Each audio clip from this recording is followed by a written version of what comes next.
Zimbabwe থেকে ফেরার পর আলোচনা, টি-20 নিয়ে দুশ্চিন্তা চরমে। আমলাতান্ত্রিক জটিলতায় ঝুলে আছে ফতুল্লা স্টেডিয়াম সংস্কার কাজ। এনএসসির পরিকল্পনায় আটকে জলাবদ্ধতা নিরসন, 3 মন্ত্রণালয় ঘুরে ফাইল পৌঁছাবে একনেকে। এবং বিসিএল এর পর এবার বিপিএলেও অংশ নিতে চায় বাফুফে এলিট একাডেমি। ডেভেলপমেন্ট কমিটির বৈঠকে প্রস্তাবনা, পল স্মলির চুক্তি বাড়ল 2 বছর।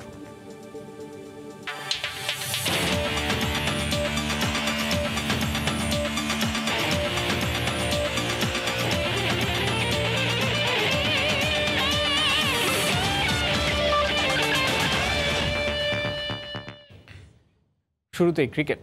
টাইগার কোচিং স্টাফের মাঝে আক্রমণাত্মক ক্রিকেটের অভাব দেখছে ক্রিকেট বোর্ড। তবুও তাদের নিয়েই আপাতত সামনে এগোনোর পরিকল্পনা নীতি নির্ধারকদের। এশিয়া কাপ ও টি-20 বিশ্বকাপের পরিকল্পনা সাজাতে জিম্বাবুয়ে থেকে দেশে ফিরলেই তাদের সঙ্গে আলোচনায় বসবে বিসিবি। বৈশ্বিক ক্রিকেটে টি-20-র আধিপত্য নতুন করে ভাবাচ্ছে বোর্ডকে। এদিকে সাকিব ইস্যুতে এখনও খুঁজে পাওয়া যায়নি সমাধানের পথ। গণমাধ্যমে এসব কথা জানিয়েছেন cricket operations chairman Jalal Yunus. Coaching স্টাইলটা ছিল অ্যাগ্রেসিভ, যেটা আমাদের দরকার। শেষ হয়েও হয় না শেষ। দায়িত্ব ছাড়ার 5 বছর পার হলেও নিয়মিত আলোচনায় টাইগার ক্রিকেটের অন্যতম সফল কোচ চান্ডিকা হাথুরুসিংহে।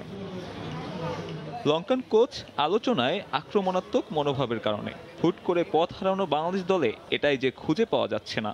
নীতি নির্ধারকদের মতে ড্রেসিং রুমের পরিবেশটা তৈরি করতে ব্যর্থ বর্তমান কোচিং স্টাফরা। আমাদের যে সাপোর্ট স্টাফ, হেড কোচ বা বলেন বা যারা আছেন, হেড কোচে মেনলি আর যে ব্যাটিং কোচ তারাই থাকে, তারা হয়তো he is a very knowledgeable coach, কিন্তু maybe he is not that aggressive, যেটা আমরা চাই।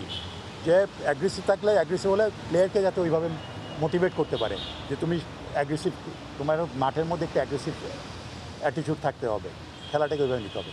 তো সেই দিক দিয়ে কিন্তু সেই maybe is not that aggressive. Support staff বা আসুক, আমরা তাদের যে বসতে চাই, সমস্যাটা কি। হুট করে তো আমি এখন তাকে বাদ দিয়ে আরেকটা কোচ তো আসতে পারে না, তো তাকে দিয়ে আমাদের প্ল্যানটা কি জানতে হবে। তো ফ্র্যাঞ্চাইজি ক্রিকেটের বদৌলতে দিন দিন জনপ্রিয় হয়ে উঠছে টি-20 সংস্করণ। বৈশ্বিক প্রেক্ষাপটের সঙ্গে তাল মেলাতে এই ফরম্যাট নিয়ে তাই নতুন পরিকল্পনা সাজানোর ইঙ্গিত। তবে হাতে নেই খুব বেশি অপশন, তাই ঘরোয়া পর্যায়ে তাক লাগানো কিছু না করলেও আস্থা রাখতে হচ্ছে পুরনোদের ওপর। গুঞ্জন জোরালো, এশিয়া কাপের স্কোয়াডে ফেরানো হচ্ছে সৌম্য সাব্বিরদের। টি-20 is becoming more important than the 50 overs. যেভাবে আইসিসি বা তাদের প্ল্যান চলছে, দেখা যাচ্ছে শর্টার ভার্সনের দিকে আস্তে আস্তে গ্লোবাল ক্রিকেট সেদিকে ঝুঁকবে মনে হচ্ছে আমাদের। তো সুতরাং টি-20কে আমাদের সিরিয়াসলি নিতে হবে এবং আমাদের সময় দিতে হবে, বিকজ আমাদের আবার নতুন করে আমাদের টি-20টাকে চিন্তাভাবনা করতে হবে। But we need time. মানছি না বলেই তাকে জানানো হয়েছে, যেহেতু একটা ইস্যু, এটাকে আমাদের সলভ করা দরকার। এটা একটা সমস্যার সমাধানের জন্য আমরা তার সাথে আলাপ করছি। আমরা 2-1 দিনের মধ্যে আপনারা জানতে পারবেন। আপাতত মাঠের খেলাতেই মনোযোগ দিতে চাইছেন সবাই। এশিয়া কাপ খেলতে আগামী 23 আগস্ট দেশ ছাড়বে বাংলাদেশ ক্রিকেট দল। আরব আমিরাতে একদিনের বিশ্রাম শেষে 6 দিনের অনুশীলনে রাখা হবে 2টি প্রস্তুতি ম্যাচ। সাব্বির মিথুন, সময় সংবাদ, ঢাকা। এশিয়া কাপ দিয়ে মাঠে ফিরতে চান অলরাউন্ডার সাইফুদ্দিন। তবে দলে জায়গা পাওয়া না পাওয়া নির্বাচকরা বিবেচনা করবেন বলে জানিয়েছেন তিনি। শুরু করেছেন পুরো দমে বোলিংও। পূর্ণাঙ্গ রিদম ফিরে পেতে কিছুটা সময় লাগবে বলে জানান তিনি। খুলনায় বাংলাদেশ টাইগার্সের হয়ে খেলবেন প্রস্তুতি ম্যাচ। পেয়েছেন নির্বাচকদের কাছ থেকে সবুজ সংকেত। পেস বোলিংয়ের সাথে লোয়ার অর্ডারে ব্যাটিং ঝলক জাতীয় দলে অটো চয়েস হওয়ারই কথা, কিন্তু অলরাউন্ডার মোহাম্মদ সাইফুদ্দিন থিতু হতে পারছেন না টাইগার স্কোয়াডে। পারফরমেন্সের কারণে নয়, বরং ইনজুরি বারবার ছিটকে দিয়েছে তাকে। দীর্ঘ 10 মাস নেই জাতীয় দলে। ইংল্যান্ড ও ভারত থেকে চিকিৎসা শেষে আবারও জাতীয় দলে ফেরার চেষ্টায় এই অলরাউন্ডার। সামনে এশিয়া কাপ, যেখান থেকে নতুন শুরুর প্রতীক্ষায় তিনি। তবে সুযোগ পাওয়াটা ছেড়ে দিয়েছেন নির্বাচকদের উপর।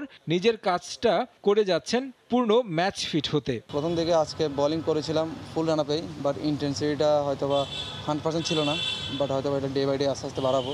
আমাকে মেডিকেল টিম থেকে মোটামুটি বলছে যে প্র্যাকটিস খেলার যাই খেলি, দেন এশিয়া কাপে থাকবেন। এটা সিলেক্টররা আছেন বা যারা টিম ম্যানেজমেন্ট, ওনারাই আইসিসি ইভেন্ট, ওয়ার্ল্ড কাপ 2টা খেলেছি, বাট এশিয়া কাপ কখনো খেলা হয়নি। বাট একটা এক্সাইটমেন্ট কাজ করে আমার মধ্যে। যদি ইনশাআল্লাহ সুযোগ পাই বা কল করে, অবশ্যই আমি আনন্দিত থাকবো। জাতীয় দলের জার্সি গায়ে জড়ানোর আগে খেলবেন বাংলা টাইগার্স আর এইচপি দলের ম্যাচ। খুলনায় একটি ওয়ানডে এবং দুটি টি-20 ম্যাচ হওয়ার কথা রয়েছে। সেখানে টি-20তে দেখা যাবে সাইফুদ্দিনকে। কিছুদিন আগে আমি ইন্ডিয়া থেকে আরএফ একটা ট্রিটমেন্ট করে আসছি দিল্লি থেকে। তো এটার পর প্রায় 14 দিন, প্রথম এক সপ্তাহ বেড রেস্ট ছিল, পরে আস্তে আস্তে ফ্রি হ্যান্ডে কাজ করেছি। ইভেন লাস্ট 2 দিন ধরে স্কিলে কাজ শুরু করেছি। ইভেন আজকে আমাদের ফিজিও বাইশ ভাই ছিল, উনি আমার বোলিং দেখেছে। যদি সব কিছু ঠিকঠাক থাকে ইনশাল্লাহ হয়তো বা খুলনাতে আমি প্র্যাকটিস ম্যাচ খেলতে যাবো, এইচপি আর বাংলা টাইগার্সের ওই ম্যাচগুলো। বারবার ইনজুরির কবলে পড়া এই অলরাউন্ডার থাকতে চান সতর্ক, তাই প্রক্রিয়া মেনে চিকিৎসা নিয়েছেন। লাস্ট ওয়েস্ট ইন্ডিজ সিরিজের কলটা ছিল আমার ব্যক্তিগত, মেডিকেল টিম আমার উপর ছেড়ে দিয়েছিল। সত্যি বলতে আমি 100% দিতে পারতেছিলাম না, বিদায় আমি মেডিকেল টিমকে জানাই, দেন ওনারা আমাদের ডিসিশনটা দিয়েছে। বাট এখন পার্সোনালি আমি বেটার ফিল করতেছি, বা আমি লাস্ট 1 মান্থ অনেক কাজ করেছি আরএফ ট্রিটমেন্ট করার আগেও, তো এই জন্য আলহামদুলিল্লাহ ভালো, এই জন্য আসলে খেলার জন্য মুখিয়ে আছি। 8 আগস্ট এশিয়া কাপের দল ঘোষণার সবশেষ তারিখ থাকলেও এসিসির কাছ থেকে সময় নিয়ে আগামী 11 আগস্ট দল ঘোষণা হতে পারে বাংলাদেশের। তারেক হাসান শিমুল, সময় সংবাদ, ঢাকা। এ দলের খবর, ওয়েস্ট ইন্ডিজ সফরে কন্ডিশনের সঙ্গে মানিয়ে নিতে পারেনি বাংলাদেশের ক্রিকেটাররা। সঙ্গে ব্যাটারদের শর্ট সিলেকশনে ঘাটতি ছিল, যা প্রথম 4 দিনের ম্যাচে দলকে বেশ ভুগিয়েছে। এমনটাই মনে করেন বাংলাদেশে দলের হেড কোচ মিজানুর রহমান বাবুল। দ্বিতীয় ম্যাচের আগে ক্রিকেটারদের মানসিকভাবে চাঙ্গা করতে ভিন্ন পরিকল্পনার কথাও জানিয়েছেন তিনি। কোচের সঙ্গে একমত অধিনায়ক মিঠুনও। দ্বিতীয় টেস্টে সামর্থ্যের সবটুকু দিয়ে ঘুরে দাঁড়ানোর প্রত্যাশা তার। ওয়েস্ট ইন্ডিজ এ দলের বিপক্ষে বৃষ্টির কল্যাণে প্রথম 4 দিনের ম্যাচ ড্র হলেও বাংলাদেশের পারফরমেন্স ছিল পুরোপুরি ব্যর্থ। ক্যারিবিয়ান বোলারদের পেস বাউন্স সামলাতে রীতিমতো হিমশিম খেয়েছেন জয়, সাদমান, সাইফ হাসানরা। বোলাররাও আশানুরূপ পারফরমেন্স দেখাতে পারেননি। খালেদ আহমেদ, নাইম হাসানরা আশা জাগালেও উইকেট থেকে বাড়তি সুবিধা আদায় করতে পারেননি। ভিন্ন কন্ডিশনে ভালো করার মূল মন্ত্র যে কোনো কন্ডিশনের সঙ্গে দ্রুত মানিয়ে নেওয়া, আর সে জায়গায় দুর্বলতা স্পষ্ট বাংলাদেশের ক্রিকেটারদের, মনে করেন হেড কোচ। সবসময় আমাদের এরকম একটা কষ্টের সম্মুখীন হইতে হয়, সব জায়গায় গিয়ে আমরা নতুনভাবে এনভায়রনমেন্টটা আমাদের অ্যাডজাস্ট করতে হয়। সো এখানে এসেও প্রস্তুতিটা আমরা 2 দিন ভালো নিয়েছি বলবো না, কিন্তু পাশাপাশি প্রস্তুতির পাশাপাশি ম্যাচে গিয়ে আমরা ওই জায়গাটা শর্টস সিলেকশনে আমাদের কিছুটা ঘাটতি ছিল। ব্যাটসম্যান এবং বোলারদের একটা অ্যাডজাস্টমেন্টের একটা ঘাটতি ছিল। কালকে আমরা ছেলেদেরকে রিফ্রেশ করার জন্য আমরা তাদেরকে ছুটি দিয়েছি। কঠিন কন্ডিশনে ভালো করতে ওয়েস্ট ইন্ডিজ সফরের আগে দেশের মাটিতে বিশেষ ক্যাম্প করেছিল বাংলাদেশের দল। তবে ওয়েস্ট ইন্ডিজ সফরের প্রথম ম্যাচের পারফরম্যান্সে সেই প্রস্তুতির ছাপ খুব একটা দেখা যায়নি। এজন্য অবশ্য বাউন্সি উইকেটে নিজেদের অনভ্যস্ততার কথাই বলছেন ক্যাপ্টেন মিথুন। ম্যাচ উইকেট কিছুটা প্র্যাকটিস উইকেটের থেকে বাউন্স পেস একটু বেশি ছিল। তো আমি মনে করি যে ওই অ্যাডজাস্ট করতে একটু প্রবলেম হয়েছে। আমি আশাবাদী সেকেন্ড ম্যাচে আমরা ফাইট ব্যাক করতে পারব। সফরের দ্বিতীয় 4 দিনের ম্যাচে আগামী 10 আগস্ট ক্যারিবীয়দের মুখোমুখি হবে বাংলাদেশের দল। এরপর খেলবে 3টি একদিনের ম্যাচও। মাসুম রাব্বি, সময় সংবাদ। আমলাতান্ত্রিক জটিলতায় আটকে আছে ফতুল্লার খান সাহেব ওসমান আলী স্টেডিয়ামের সংস্কার কাজ। যদিও আউটারের জলাবদ্ধতা নিরসনে এরই মধ্যে বুয়েট কর্তৃক একটি প্রজেক্ট প্রোফাইল এনএসসিকে জমা দিয়েছে বিসিবি। যুব ও ক্রীড়া মন্ত্রণালয় বলছে ডিপিপি প্রস্তুত হওয়ার পরই অর্থ আর পরিকল্পনা মন্ত্রণালয়ের কাছে প্রকল্প জমা দেবেন তারা, তারপর উঠবে একনেকে। তবে স্টেডিয়াম সংস্কারে বিসিবির সঙ্গে যৌথভাবে কাজ করবে বলেও জানিয়েছেন প্রতিমন্ত্রী জাহিদ হাসান রাসেল। মাহবুব রিমনের রিপোর্ট।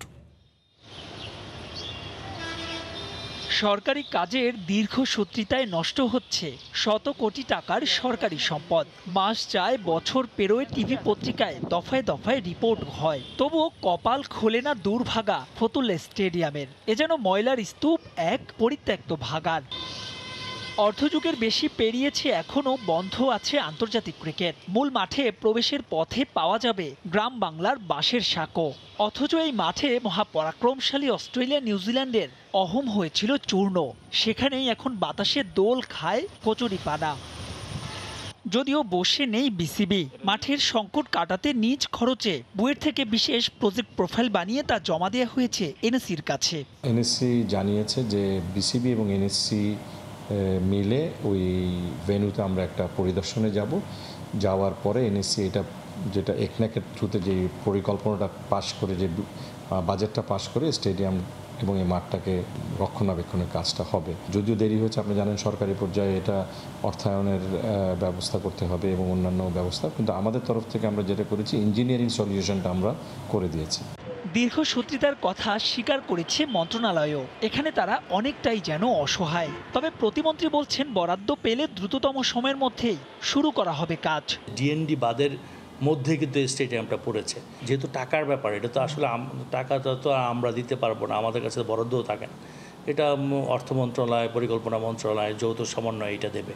তবে আমরা এটা নিয়ে কাজ করছি, ডিপিপি প্রস্তুত করে আমরা পরিকল্পনা মন্ত্রণালয় জমা দেব। আশা করি এই পরিকল্পনা মন্ত্রণালয় পিইসি শেষ হলে এবং ভবিষ্যতে অর্থ মন্ত্রণালয় অনুমোদন দেওয়ার পরে এটি একনেকে উঠবে, মাননীয় প্রধানমন্ত্রী অনুমোদন সাপেক্ষে আমরা এটার কাজ শুরু করতে পারবো। তবে এর আগেও দুপক্ষ থেকেই এমন আশ্বাস মিলেছিল বহুবারই, কিন্তু শেষ পর্যন্ত তার দেখেনি আলোর মুখ। ক্রিকেট সংশ্লিষ্টরা বলছেন চলতি বছরের মধ্যেই এই স্টেডিয়াম সংস্কার কাজ শুরু করা না গেলে আউটারের পাশাপাশি মূল মাঠও হয়ে যাবে পুরোপুরি পরিত্যক্ত। মাহবুব রিমন, সময় সংবাদ, ফতুল্লা, নারায়ণগঞ্জ। বিসিএল এর পর এবার ঘরোয়া ফুটবলের সর্বোচ্চ স্তর বিপিএলেও এলিট একাডেমির ফুটবলারদের খেলাতে চায় বাংলাদেশ ফুটবল ফেডারেশন। ডেভেলপমেন্ট কমিটির বৈঠকে তোলা হয়েছে এমন প্রস্তাবনা। এদিকে বাড়তে যাচ্ছে বাফুফে এলিট একাডেমির আকার। শিগগিরই সারা দেশের ফুটবলারদের নিয়ে আয়োজন করা হচ্ছে ট্রায়াল।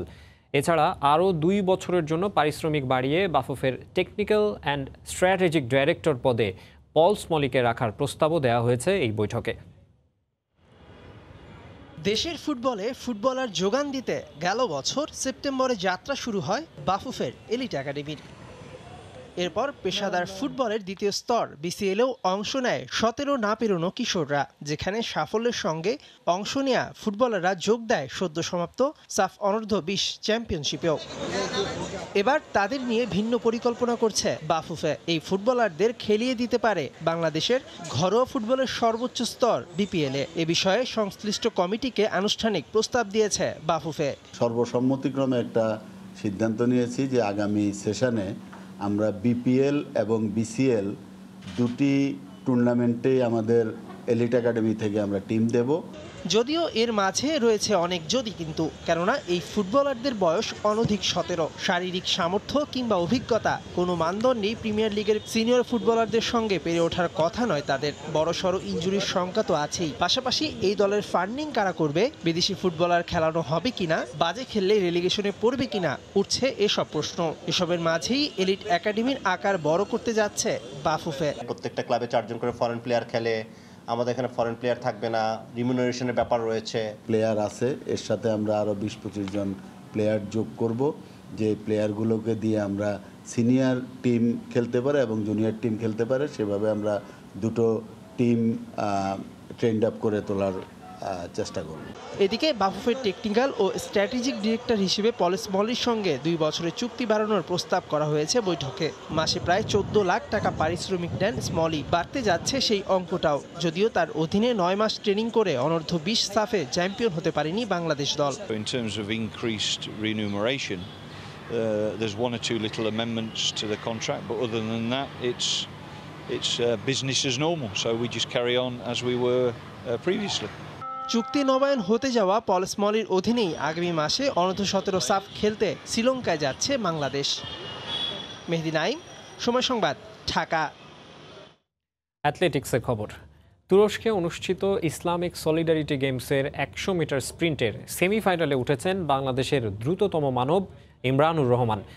বার্মিংহাম কমনওয়েলথ গেমসে অ্যাথলেটিক্স ডিসিপ্লিনে 100 মিটার স্প্রিন্টে 10.47 সেকেন্ড সময় নিয়ে জাতীয় রেকর্ড ভেঙেছিলেন ইমরান।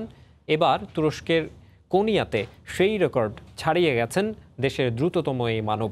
গেমসের হিটে ইমরানুর 10.01 সেকেন্ড সময় নিয়ে সেমিফাইনালে নাম লিখিয়েছেন।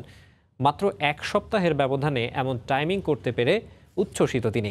অন্যদিকে টেবিল টেনিসে পাকিস্তানকে হারিয়ে কোয়ার্টার ফাইনালে উঠেছেন সাদিয়া ইসলাম মৌ। মঙ্গলবার দলগত ইভেন্টে লড়বে বাংলাদেশ টেবিল টেনিস দল।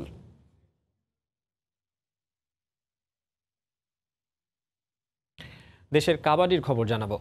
12টি ক্লাব ও 7টি সার্ভিসেস দল নিয়ে চলতি বছর সেপ্টেম্বরের প্রথম সপ্তাহে মাঠে গড়াবে কাবাডি প্রিমিয়ার লিগ।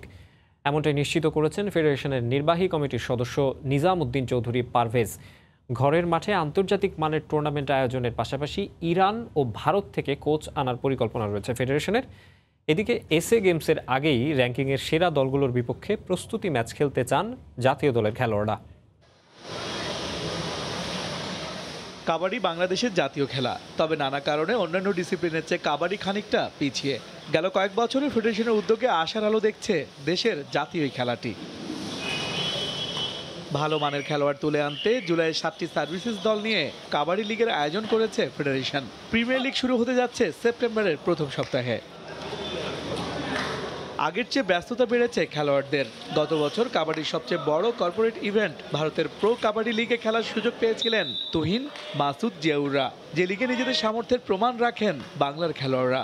সামনে এসএ গেমস, আসরের জন্য প্রস্তুতি নিচ্ছেন জাতীয় দলের খেলোয়াড়রা। লং টার্ম ক্যাম্পিং করা যে সুযোগটা পাইতো সেই সুযোগটা সেখানে বাহিনীর ভিতরে ব্যবহার করে নিচ্ছে। অন্তত যেভাবে হোক, যে প্লেয়ারগুলো যেটা ক্যাম্পিং করা দীর্ঘস্থায়ী একটা সুযোগ দেয় এবং ইন্ডিয়া কোচ নিয়ে সবাই নিয়ে যদি একটা প্রস্তুতি ম্যাচ দেয়, সমস্যা নেই, আমাদের ইনশাল্লাহ কিছু একটা করা আশাবাদী আমরা। পাশাপাশি ভালো মানের কোচ হলে কি হয়, প্লেয়ারগুলো খুব তাড়াতাড়ি উদয়মান হয়, যারা নতুন ইয়ং আছে তাদের জন্য আরও সুবিধা হয়। এসএ গেমসের আগে দেখা যাচ্ছে ইন্ডিয়া, শ্রীলঙ্কা এদের সাথে দু একটা প্রস্তুতিমূলক ম্যাচ খেলতে পারলে আমাদের জন্য অনেক সুবিধা হতো। কোরিয়া, ইরান, ইন্ডিয়া থেকে আমরা পিছিয়ে আছি, কিন্তু আর যে কান্ট্রি যে দলগুলো আছে তাদের সাথে আমরা ফাইট করার মতো এবং তাদের থেকে আমরা জয় নেওয়ার মতো আমাদের সেই ক্ষমতাটা আছে। সবশেষ বিশ্বকাপে তৃতীয় হয়েছিল বাংলাদেশ। এশিয়ান গেমসে ছিল সেরা 5-এ। দল নিয়ে সুদূর প্রসারী পরিকল্পনার কথা জানিয়েছেন ফেডারেশনের এই কর্তা। যেহেতু আমাদের ন্যাশনাল টিম অলরেডি 2 সেট আছে, এখন এখানেও চর্চা খেলতেছে, খেলার থেকে এখান থেকেও কিছু যে বের হবে না তা না। ইন্টারন্যাশনাল ভালো কোচ ইরানে আছে, ইন্ডিয়াতে আছে, যাদেরই আনে ঘুরায় আনো, কারণ আপনি কর্নার যে খেলে তার উপরে আপনি পারদর্শী, কেউ রেডের উপরে পারদর্শী, কেউ কভারের উপরে পারদর্শী, যে যেটার পারদর্শী তারে আনলে 2 বছর 1 বছর পর চ্যাম্পিয়ন আনলে 10টা কি 20টা টেকনিকই শিক্ষা ফেলাইতে পারতেছে বাংলাদেশ ন্যাশনাল টিমের প্লেয়াররা। ইন্ডিয়াতে আবার এই সিস্টেমই করে, একজনের যে তা না, ওরা ভালোটা রেখে খারাপটা আমাদের দেয়, কিন্তু আমাদের এটা টেকনিকটা বের করে নিয়ে আসতে হবে। তৃণমূল থেকে উঠে আসা কাবাডি খেলোয়াড়রা বিভিন্ন সার্ভিসেস দলে খেলার পাশাপাশি চাকরিও করছেন। রুট লেভেলে আরও বেশি গুরুত্ব দিতে চায় কাবাডি ফেডারেশন। ইস্তেক দীপু, সময় সংবাদ, ঢাকা। রিয়াল মাদ্রিদের সঙ্গে 9 বছরের সম্পর্কের ইতি টানলেন Spanish midfielder IISCO.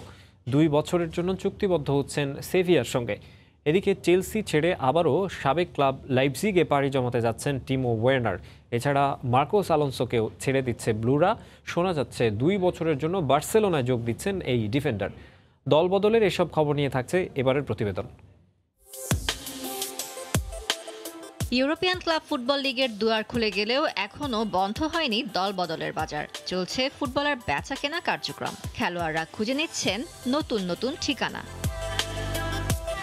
Spanish footballer IISCO এবার খুঁজে নিলেন তার নতুন ক্লাব। ইতি টানলেন রিয়াল মাদ্রিদের সঙ্গে দীর্ঘ 9 বছরের সম্পর্কের। দূরে কোথাও নয়, স্পেনেই থেকে যাচ্ছেন ইসকো। 2 বছরের জন্য পাড়ি জমালেন আরেক স্প্যানিশ ক্লাব সেভিয়ায়। ক্লাবটি তাদের এক বিবৃতিতে আনুষ্ঠানিকভাবে জানিয়েছে বিষয়টি। এরই মধ্যে ইসকো সেভিয়াতে পৌঁছেছেন তার স্বাস্থ্য পরীক্ষা ও চুক্তি স্বাক্ষরের আনুষ্ঠানিকতা সম্পন্ন করতে। 30 মিলিয়ন ইউরোর বিনিময়ে 9 বছর আগে মালাগা থেকে রিয়াল মাদ্রিদে যোগ দেন ইসকো। লস ব্লাঙ্কোদের জার্সি গায়ে খেলেন 353 ম্যাচ। মাদ্রিদিস্তাদের হয়ে জেতেন 5 চ্যাম্পিয়ন্স লিগ, 3 লা লিগা আর 1টি কোপা দেল রের শিরোপা।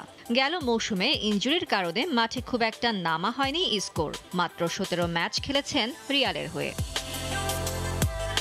এদিকে ইংল্যান্ড ছেড়ে আবারও জার্মানি পাড়ি দিচ্ছেন Timo Warner. English giant Chelsea এক বিবৃতিতে জানায় আবারও নিজের সাবেক ক্লাব লাইপজিগে পাড়ি জমাচ্ছেন ওয়ার্নার। ধারে নয়, বরং স্থায়ীভাবেই ওয়ার্নারকে বিক্রি করে দেওয়ার কথা জানায় চেলসি কর্তৃপক্ষ। 2020-এ লাইপজিগ থেকে 47 মিলিয়ন পাউন্ডের বিনিময়ে চেলসিতে যোগ দেন টিমো ওয়ার্নার। কিন্তু জার্মান ফুটবল খেলে এসে ইংলিশ ফুটবলটা যে ভালোভাবে আয়ত্ত করা হয়নি তার। ব্লুদের হয়ে 89 ম্যাচ খেলে করেন 23 গোল। এবার তাই এই স্ট্রাইকারকে ছেড়ে দেওয়ার সিদ্ধান্ত নেয় চেলসি। এদিকে চেলসি ডিফেন্ডার মার্কোস আলোনসো যাচ্ছেন বার্সেলোনায়, এমন গুঞ্জন এখন উড়ে বেড়াচ্ছে ইউরোপিয়ান গণমাধ্যমে। আলোনসোর জন্য নাকি মাত্র 8 মিলিয়ন ইউরো দিতে রাজি হয়েছে বার্সা। শোনা যাচ্ছে দুই ক্লাবের মধ্যে আলোচনাও নাকি এক সূত্রে গেঁথেছে। সবকিছু ঠিক থাকলে 2 বছরের জন্য ন্যু ক্যাম্পে ঠিকানা গড়বেন আলোনসো। ফারজানা মুমু, সময় সংবাদ। বঙ্গবন্ধু শেখ মুজিবুর রহমানের সহধর্মিণী বঙ্গমাতা বেগম ফজিলাতুন্নেসা মুজিবের 92তম জন্মবার্ষিকী উপলক্ষে বিভিন্ন কর্মসূচি পালন করেছে বাংলাদেশ ফুটবল ফেডারেশন। সকাল 10টায় বাফুফে ভবনে কোরআন খতম, বিকেলে বেগম ফজিলাতুন্নেসা মুজিবের প্রতিকৃতিতে পুষ্পস্তবক অর্পণ এবং বিশেষ দোয়া ও মিলাদ মাহফিলের আয়োজন করা হয়। এই সময় বাফুফের সহ সভাপতি আতাউর রহমান ভূঁইয়া মানিক, মহিউদ্দিন আহমেদ মহি, নির্বাহী কমিটির সদস্য মাহফুজা আক্তার কিরণ, সদস্য জাকির হোসেন চৌধুরী, ইলিয়াস হোসেন এবং বাফুফের সাধারণ সম্পাদক আবু নাইম সোহাগ সহ অন্যান্য ব্যক্তিবর্গ উপস্থিত ছিলেন।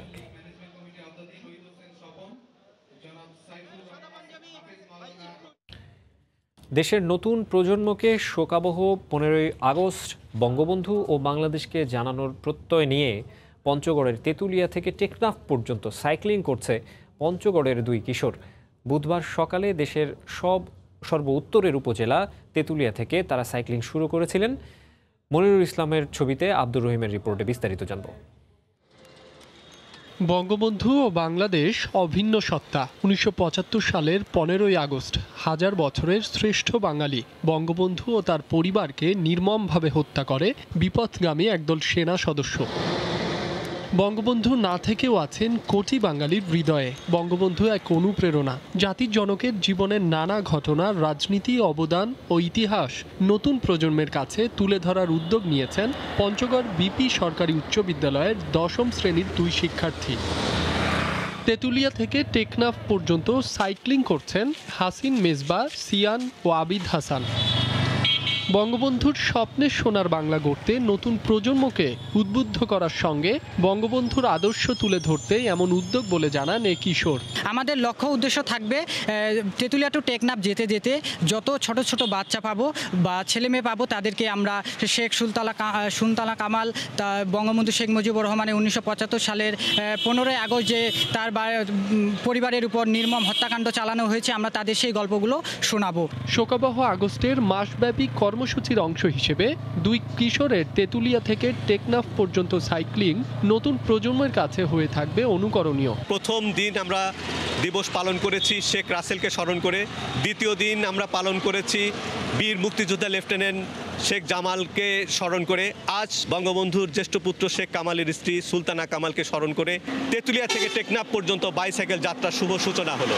সংশ্লিষ্টরা বলছেন, স্বাধীনতার মহানায়ক বঙ্গবন্ধু ও তার পরিবারের সদস্যদের দেশের প্রতি অবদান নতুন প্রজন্মের কাছে তুলে ধরতে সাইক্লিং গুরুত্বপূর্ণ ভূমিকা পালন করবে।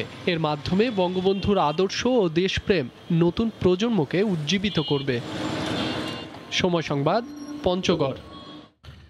পরিত্যক্ত পুকুরে অনুশীলন করেই সাঁতারে জাতীয় ও আন্তর্জাতিক পর্যায়ে স্বর্ণপদক এনেছেন কুষ্টিয়ার সাঁতারুরা। সাফল্যের ধারাবাহিকতা ভবিষ্যতে ধরে রাখতে কোনো রকম সহায়তা ছাড়াই পুকুরের দূষিত পানিতে দুবেলা নিয়ম করে চলে তাদের অনুশীলন। সাঁতার প্রশিক্ষণের সুষ্ঠু পরিবেশের দাবি করেন সাঁতারুরা। শিগগিরই তাদের জন্য পুল করে দেওয়ার আশ্বাস দিয়েছেন উপজেলা চেয়ারম্যান। বাবুল হোসেনের ছবি এবং SM রাশেদের পাঠানো তথ্যের রিপোর্ট। 1986 সালে কুষ্টিয়ার মিরপুর উপজেলার আমলায় আমিরুল ইসলামের হাত ধরে শুরু হয় সাঁতার প্রশিক্ষণ। 5 বছর পর 2 যুবক জাতীয় পর্যায়ে অর্জন করে স্বর্ণপদক। এরপর থেকে আমলা গ্রামের প্রতিটি বাড়িতে শিশু বয়স থেকেই শুরু হয় সাঁতারের প্রশিক্ষণ। সপ্তাহে 6 দিন ভোর থেকে জিকে ক্যানেলের পরিত্যক্ত সাইফুনে চলে সাঁতার প্রশিক্ষণ। আমলা সুইমিং ক্লাবের তত্ত্বাবধানে এখানে প্রশিক্ষণ নেয় 120 জন ক্ষুদে সাঁতারু। পুকুরের দূষিত পানিতে প্রশিক্ষণ নেয় প্রায় ঘটে দুর্ঘটনা। পা কেটে যাওয়া সহ নানা বিড়ম্বনায় পড়তে হয় এই সাঁতারুদের। নেই উপযুক্ত পরিবেশ ও পর্যাপ্ত সুযোগ সুবিধা। তাই প্রশিক্ষণের জন্য সুষ্ঠু পরিবেশের দাবি আমলার ক্ষুদে এই সাঁতারুদের। এই জায়গায় প্র্যাকটিস করলে গা চুলকায়, ডাইভ দিলে এখানে পা কাটে। কোনো রকম সহায়তা ছাড়াই চলছে সাঁতারের এই প্রশিক্ষণ। এমন অবহেলায় অচিরেই নষ্ট হয়ে যাবে সাঁতারুদের প্রতিভা মনে করেন প্রশিক্ষকরা। অবহেলায় এরা নষ্ট হয়ে যায়। এদের যদি একটা ভালো সুইমিং পুল পাইতো তাহলে আরো অনেক ভালো করতে পারবো। কুষ্টিয়া ক্রীড়া সংস্থার তথ্য মতে কুষ্টিয়ার মিরপুরে 4টি সুইমিং ক্লাবের তত্ত্বাবধানে 300 খুদে সাঁতারু নিয়মিত প্রশিক্ষণ নিচ্ছে। সময় সংবাদ, কুষ্টিয়া। এই ছিল খেলার সময়ের এখনকার আয়োজনে, সঙ্গেই থাকুন সময়।